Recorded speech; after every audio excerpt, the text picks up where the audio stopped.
Welcome, my name is Mark Treadwell, and this is the fourth in a series of video clips that are associated with the resource Learning How the Brain Learns, and you can download that free of charge if you're watching this as a random video in the sequence from marktreadwell.com, and there's no charge for that, and you can distribute that as you wish within your environment, and we hope that's of some use to you. Meanwhile, this video clip is looking at how we build an understanding of ideas and concepts and how that actually works from terms of how your mind, how your brain actually processes that relationship. An extraordinary experiment was performed in 2012 and reported in Nature in 2013. And there was a group of people, Nancy Oberheim, Stephen Goldman, Zhang Han, and a team of people carried out what really was the most extraordinary experiment. They got female mice embryos and they added to those embryos some cells taken from the gyrus inside the human brain. And these are stem cells. These are stem cells from the human brain, and injected them into the mix, so to speak, and then impregnated the female mice again with these embryos, and the mice were born. And when they were born, they looked at the brains, and the brains were very, very different. Structurally, they were nothing like what they'd seen before in terms of a mouse brain. And then they decided to test them to see whether or not this increased number of new cells from the gyrus. Now, these new cells were the cells we referred to earlier on called astrocytes.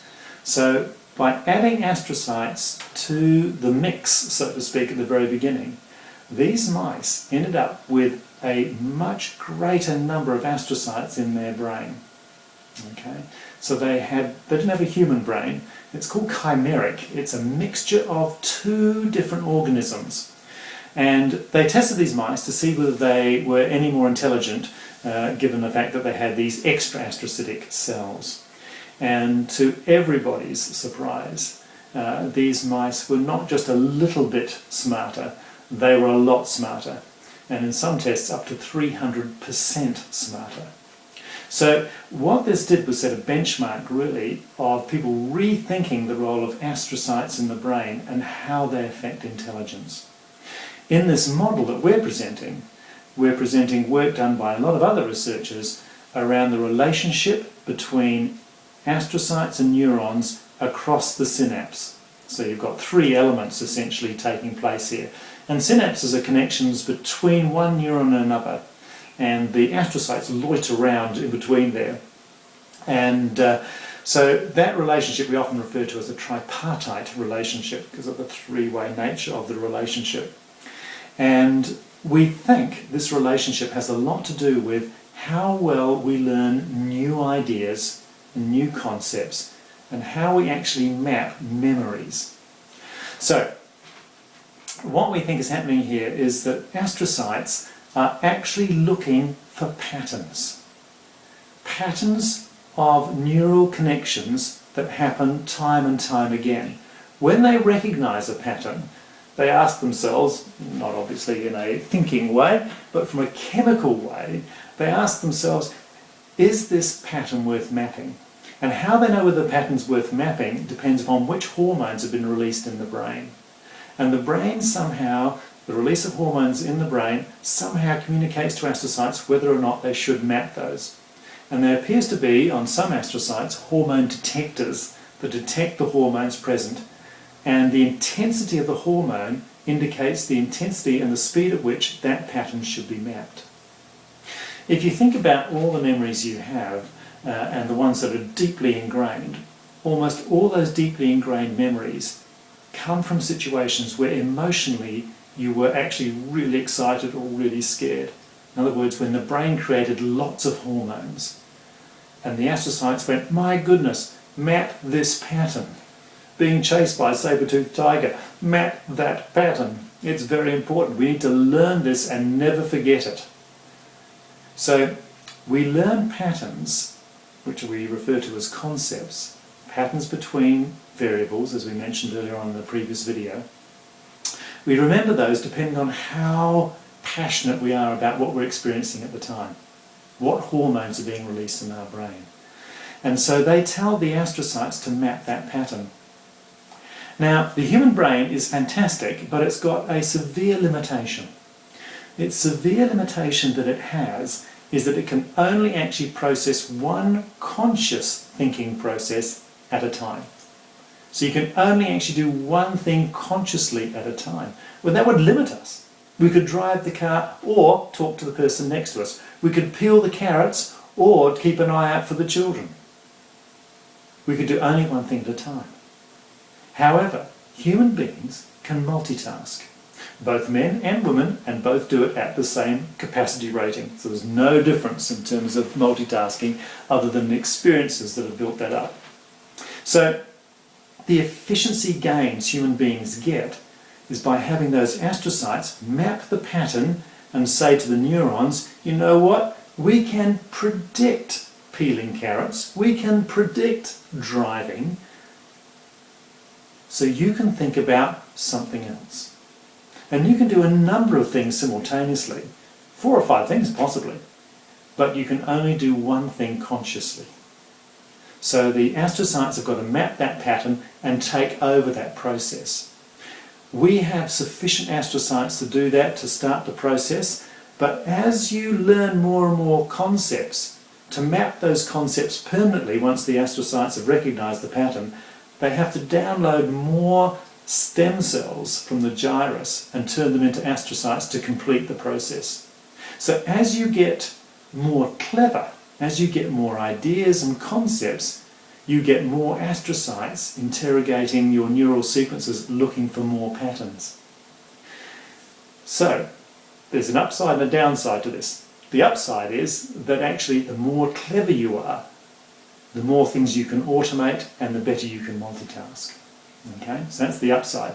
The downside is the more astrocytes you have interrogating your neural sequences, then the more interruption of the neural sequences and possibly the more senior moments you're going to have. In other words, if you're smart, you'll have more senior moments than someone who is less smart. Right? So this is a consequence. The next time you walk into the kitchen and go to yourself, why am I here? You can think, oh look, I forgot that because I'm just so jolly clever. And it's true. You forget things like that. Your senior moments. You're not getting early onset Alzheimer's. This is actually a consequence of being clever. Albert Einstein had huge problems with this as he aged because he had so many concepts in his head, so many frameworks in his head, that in fact he hadn't worked out how to still manage the sequencing process. The stuff that he's automated many years ago, getting home. Right? As people age, quite often we say to them, look, don't think about getting home, okay? Just let the process happen.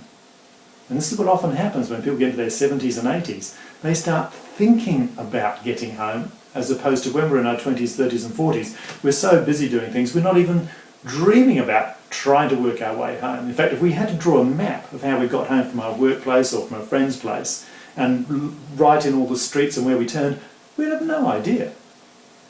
Your astrocytes have mapped that into a predictable process. Okay? And that's where we think astrocytes make the difference in human beings. We are able to actually learn new concepts, map those patterns on the fly. And that allows for what we often call automaticity. You know, we're out there playing soccer. We're not thinking about every movement of dribbling the ball.